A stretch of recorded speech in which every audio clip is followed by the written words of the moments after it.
Halo pemirsa, apa kabar? Saya Anggi Mesyala, senang sekali bisa berjumpa dengan Anda dalam program Proaktif. Program yang mengangkat aktivitas kunjungan dari anggota Dewan DPRD Jawa Tengah ke Dapil atau ke konstituen. Di episode kali ini saya berkesempatan untuk bisa mendampingi Bapak Muhzen dari Komisi E DPRD Jawa Tengah dalam kunjungannya ke wilayah Dapil di Pati yang ternyata juga menjadi wilayah asal dari Bapak Muhzen sendiri. Dan saat ini saya berada di salah satu titik di Kabupaten Pati, jadi tetap bersama kami di Proaktif.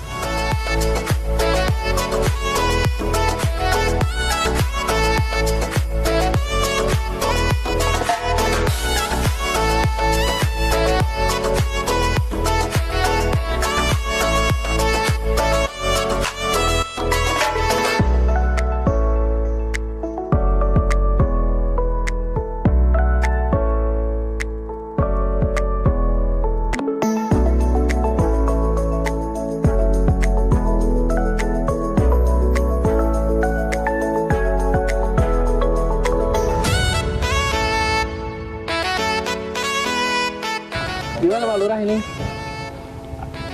Pandemi jadi agak sepi pengunjung ya. Pandemi Pak, dampak pandemi luar biasa dari sejak 2019 sampai sekarang, alhamdulillah ya seperti ini masih bisa bergerak lah, kecil-kecil masih bisa dikelola ya. Alhamdulillah bisa. Tetap Pak dijaga kelestariannya ini karena sudah dijadikan sebagai desa wisata dan ini khas loh, itu ya Pak ya, khas petik pamelo. Ini adalah pas panen.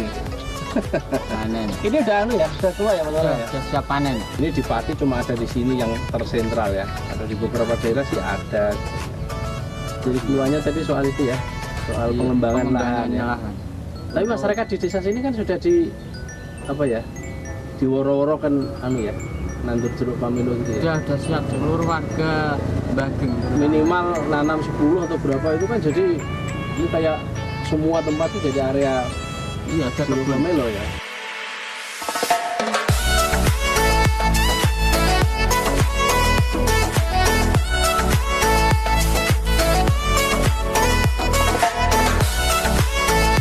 Oke, Pak Muhzen, ini untuk pengembangan dari desa wisata Bageng sendiri, khususnya ini kan ikonnya Kabupaten Pati. Nah, ini planning ke depannya seperti apa Pak untuk tadi yang disampaikan oleh Pak Lurah, ya. Memang harus didorong pertama ya, saya kira harus pengembangan luas wilayah ya, dan komitmennya hampir seluruh masyarakat sudah diminta untuk menanam pamelo ini. Tetapi memang di desa wisata Bageng ini khusus untuk wilayah lokasi ini memang ada wisata petik sendiri. Tapi kalau misalnya nanti pengunjung banyak, tidak menutup kemungkinan bisa langsung ke milik warga. Itu ya Pak Lurah ya. Okay. Untuk pengembangannya saya kira ada dua hal ya. Saya kira stimulan dari pemerintah provinsi, kemudian pemerintah kabupaten, dan yang penting lagi kalau ini sudah menjadi ikon dan tujuan wisata buah masyarakat, saya yakin banyak kas desa yang bisa diperoleh ya, kemudian untuk pengembangan desa wisata petik pamelo ini gitu.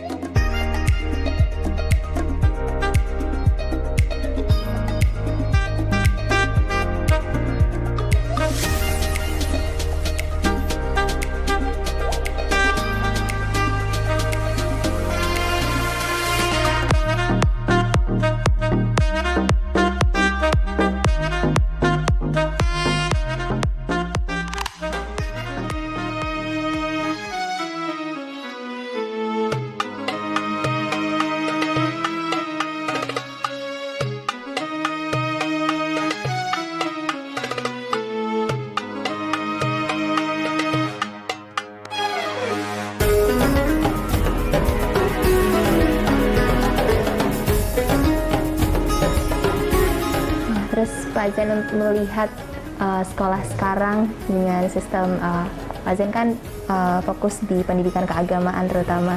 Gimana Pak untuk terkait dengan kondisi yang ada sekarang pengembangan apalagi di tengah pandemi gini? Ini apa niku PTM diperintahkan untuk dianu lagi satu sini. Untuk Kabupaten Pati itu memang ada anjuran untuk PTM dihilangkan, dan kemarin yang dari dinas itu 50%. Tapi kalau sini pelaksanaannya kurang dari itu. Malah kurang ini. Kurang dari itu. Jadi yang memang kita melaksanakan baik praktek maupun teori itu secara daring. Hanya beberapa di sekitar 25% itu kita masukkan dan kemudian disebarluaskan lewat daring itu. Oke. Iya.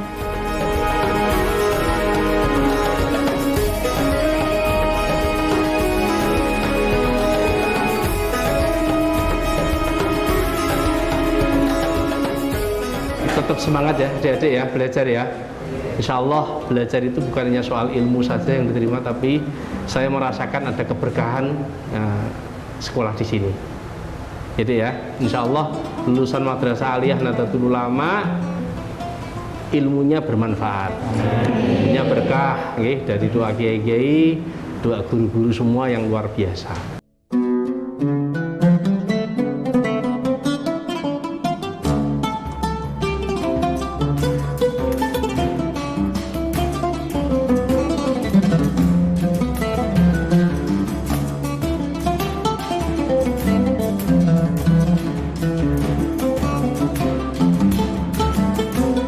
Kegiatan kunjungan anggota Komisi E DPRD Provinsi Jawa Tengah ini pun selesai. Beberapa titik lagi sudah masuk dalam jadwal kegiatan kali ini. Jangan beranjak dulu pemirsa, Proaktif segera kembali.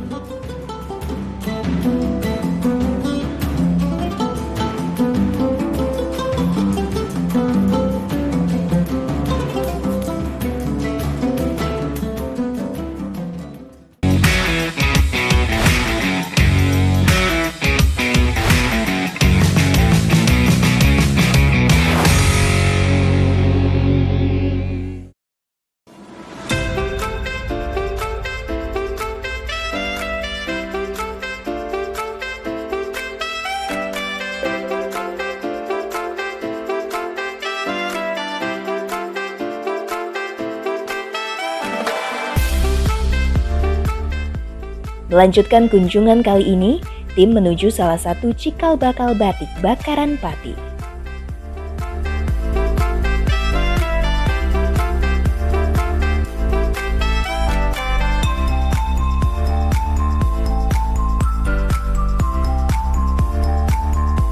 Pernah enggak jenengan nggarap pesanan dari luar negeri? Kalau tahun itu sebelum 98, banyak itu dari Banyak ya? Kanada, Wow. Belanda. Kok sekarang nggak ada, kenapa Mbak? Sedikit-sedikit. Sedikit-sedikit Entah ya. kok terusan nggak ada. Dari semua kesulitan yang ada selama pandemi ini, tenaga kerja, pemasaran juga ya Pak Bukhari. Terus dari Pak Zen sendiri dari Komisi E DPRD Jawa Tengah, Pak, upayanya apa? Ya, melalui dinas terkait sih, melalui dinas perdagangan, kemudian juga melalui, kalau bidang kami sih Komisi E ya, bidang kesra ya Mbak, lebih ke membantu semua hasil dari produksi masyarakat, terutama yang bergenre atau berbentuk apa istilahnya itu ekonomi kreatif ya. Kalau ini kan tidak lagi ekonomi kreatif, dari dulu memang sudah ada gitu. Saya kira ini pemerintah daerah, Pati, saya kira Provinsi Jawa Tengah wajib untuk memasarkan hasil dari hasil dari sesuatu yang luar biasa ini, yang pernah dan terus ada di tengah-tengah masyarakat dan merupakan warisan leluhur yang luar biasa ini. Misalnya saya kira di pemerintah Provinsi Jawa Tengah itu kan di pusat di Jakarta itu kan punya PRPP atau apa itu, atau Taman Mini itu ya, yang di sana itu ada promosi. Memang 2 tahun terakhir ini agak berat karena memang turis dari luar negeri tidak ada, tapi dulu ada promosi seni dan budaya sekaligus promosi hasil karya masyarakat di Pati. Di Jawa Tengah itu gantian Mbak, setiap seminggu sekali misalnya Kabupaten Pati minggu berikutnya Kabupaten Kendal, minggu Kabupaten ini, dan itu bagus promosinya sampai di Jakarta, Mbak. Pernah ikut promosi di Jakarta, Mbak? Pernah. Nah, pernah ya? Pernah. Nah, di PRPP kan di Jawa Tengah itu kan ada promosi setiap tahun itu, biasanya bulan Agustus. Tapi yang lewat Dinas Industrian Kabupaten Pati ya, misalnya diminta. Nah ini saya kira batik ini pasti ada. Saya selalu lihat itu di PRPP pasti ada batik bakaran. Kemudian di Taman Mini Indonesia Indah promosi nasional yang diundang dari berbagai macam daerah itu juga batik bakaran selalu ada di situ. Karena saya nggak asing dengan batik ini karena pengguna saya ya Mbak. Nah itu saya kira bagian dari promosi, mungkin lebih ditingkatkan kuantitasnya. Nah, dan sekaligus tidak hanya sekedar pameran ya, mungkin baliho-baliho atau apa-apalah yang kira-kira bisa bermotif batik itu saya kira lebih bagus. Kayak Pekalongan itu kan Mbak, Pekalongan itu hampir semua baliho, spanduk apa itu backgroundnya batik Mbak, karena ikonnya di situ batik. Solo juga begitu. Nah batik, batik lewat pameran-pameran itu promosi ekonomi kreatif melalui dinas atau masyarakat, atau lewat kayak tadi Pak Lurah punya rencana atau menjadikan bakaran sebagai desa wisata. Promosinya gencar itu lewat media sosial, lewat media-media di mana-mana itu luar biasa.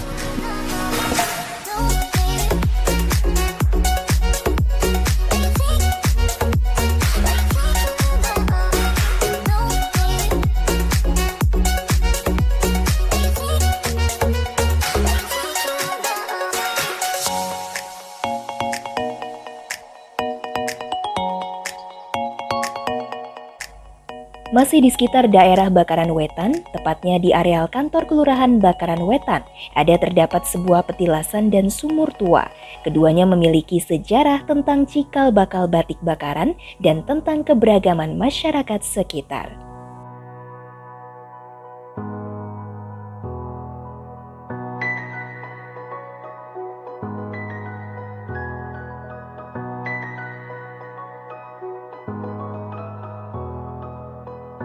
Niki pinten tahun Mbah sumur niki Mbah?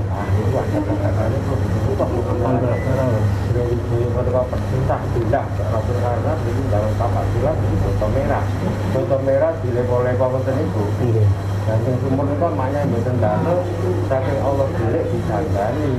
Lah ini masane bagus sumur susah wae. Boten nate sat Mbah, kados Zam-Zam ngoten. Walaupun kemarau ngoten Mbah. Ini kok ono keanehan botol merah nggih. Bangun bakaran kok nggih botol merah. Kok ora usure. Ini pripun ya? Katanya kan tinggal dia enggak tahu. Tidak boleh membangun dengan bata merah.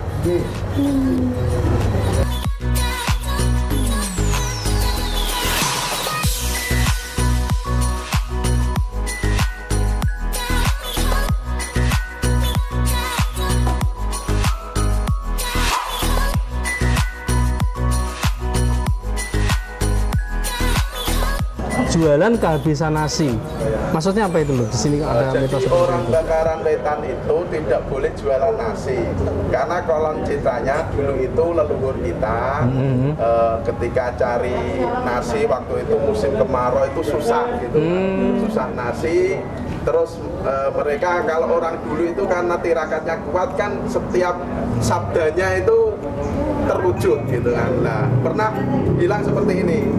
Jadi karena cari nasi itu sulit, nanti anak putuku ojo nganti ngedol sego. Memang daerah sini nggak ada yang jualan nasi ya? Bakaran Wetan tidak ada Hanya yang jualan nasi. bakso tadi itu ya? Bakso, lontong. Lontong boleh ya? Lontong bukan nasi boleh ya? loh. Yang jelas tidak boleh nasi. Kalau bakaran kulon bisa ya lur? Sudah ya? Bakaran kulon juga tidak. Oh tidak? Nah itu lur, jadi sesuatu yang sudah menjadi kepercayaan masyarakat setempat itu nggak usah dirasionalkan. Itu keyakinan yang harus kita hormati. Soal percaya atau tidak itu hak masing-masing individu, tetapi sebagai sesama manusia kita harus saling menghormati dan menghargai karya dan keyakinan masing-masing sepanjang masing-masing meyakini dengan keyakinannya tersebut. Iya, betul.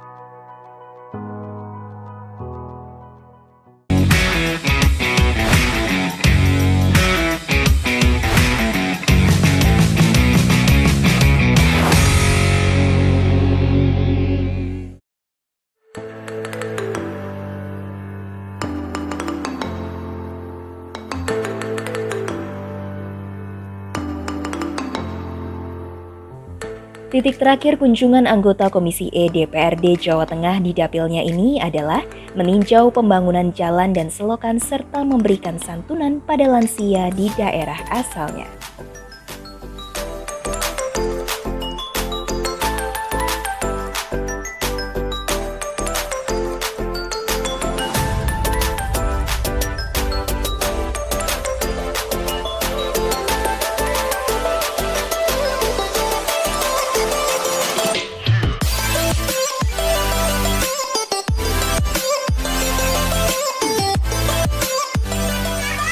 Ini pembangunan yang baru saja tahun kemarin.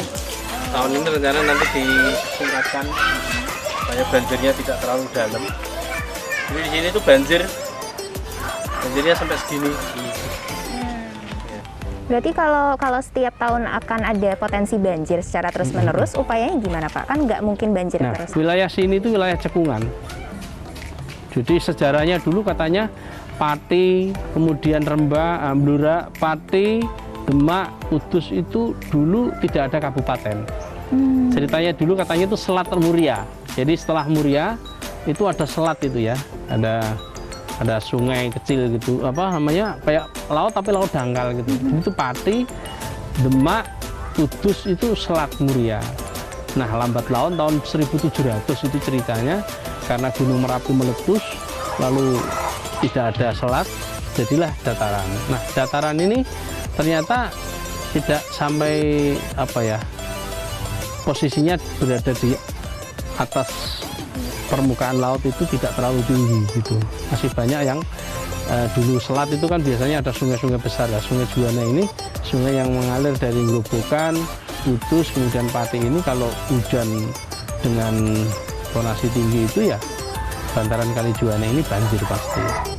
Dan itu solusinya ya tadi saya sampaikan di awal, anggarannya menurut DED BBWS itu 7,2 triliun.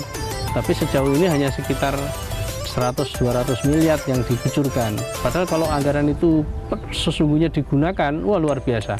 Seperti sungai ini dari hulu ke hilir itu dikeruk, kemudian kanan kirinya juga ditata yang rapi, dibikin sudetan-sudetan untuk memecah arus ya supaya tidak sentral di Kali Juwana. Dan itu ada yang ke utara sebelah sana, di sana itu dulu sudah DED-nya itu matang itu.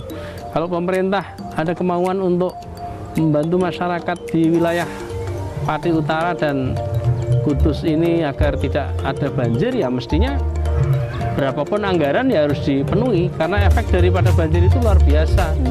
Misalnya pertanian ya gagal, kemudian infrastruktur yang rusak gara-gara banjir. Jalur Pantura Timur Utara ini banjir, udah kalau habis banjir itu jalannya kayak kali asat tuh, kayak muncul semua batu-batu gitu. Jadi memang dari Pak Zen dari Komisi E sendiri sudah mengupayakan. Wah, sudah sering Mbak. Daerah Pantura Timur Utara ini, jadi mulai dari Demak, Kudus, kemudian Pati, Rembang ini tertinggal Mbak dibandingkan dengan daerah lain kayak di Solo Raya, kemudian Brebes, Tegal ya. Sana kan transportasi di samping jalan biasa ada tol, ada kereta ya, kita nggak ada, jalur cuma satu tadi itu. Itu kalau ada truk mogok atau ada banjir udah dari semua penjuru nggak bisa lewat, padahal itu jalur nasional. Berkali-kali kita suarakan, kita sampaikan, nggak tahu sampai kapan ini akan terrealisasi ya.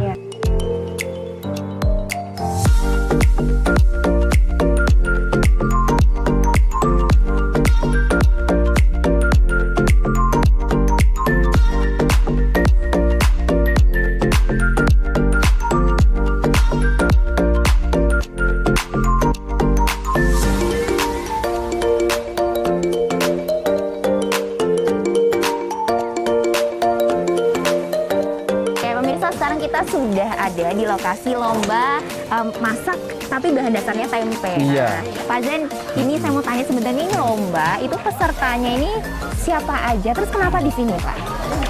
Hari ini mengadakan lomba, mau nih iseng-isengan Mbak, lomba dasar bahan dasar tempe, karena kebetulan salah satu keluarga kami ada yang bikin tempe di sini. Dulu bikin tempe di daerah Semarang, tapi karena di sana agak susah, jauh, akhirnya bikin tempe di sini dan itu bisa dijual di seluruh kawasan sekitar sini, desa sini. Jadi ada industri rumahan pengolahan Ya, tempe. pengolahan home industry di sini.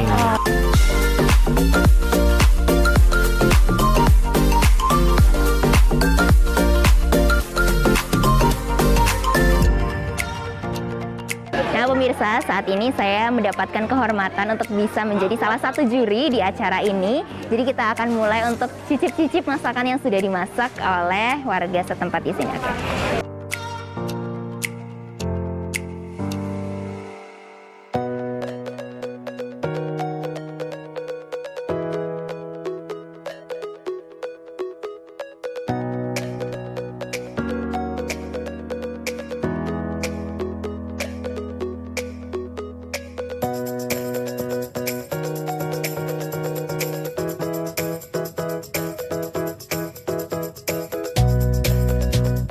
Oke pemirsa, ini adalah salah satu hasil masakan dari salah satu warga di sini. Unik sekali steak tapi berbahan dasar tempe. Jadi kita akan lanjut lagi penilaiannya nanti. Tapi kita akan closing dulu acara hari ini. Bapak, apakah ada pesan atau harapan yang ingin disampaikan kepada pemirsa Ya, di rumah? terima kasih.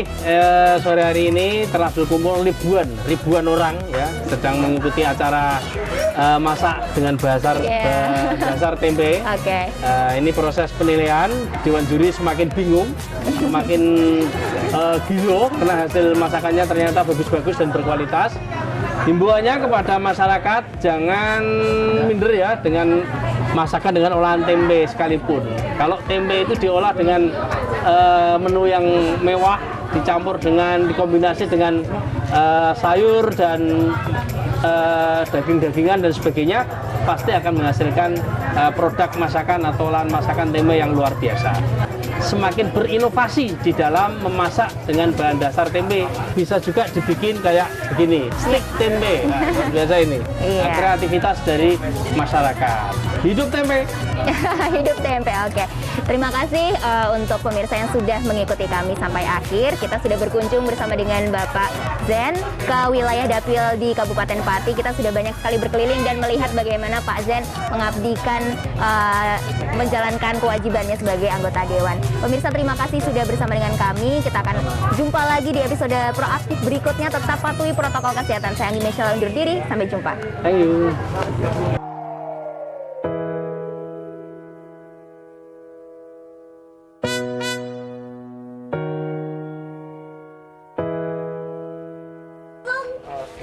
Depan ya, juara 2 maju, silahkan juara 2 maju, 1 langkah ke depan.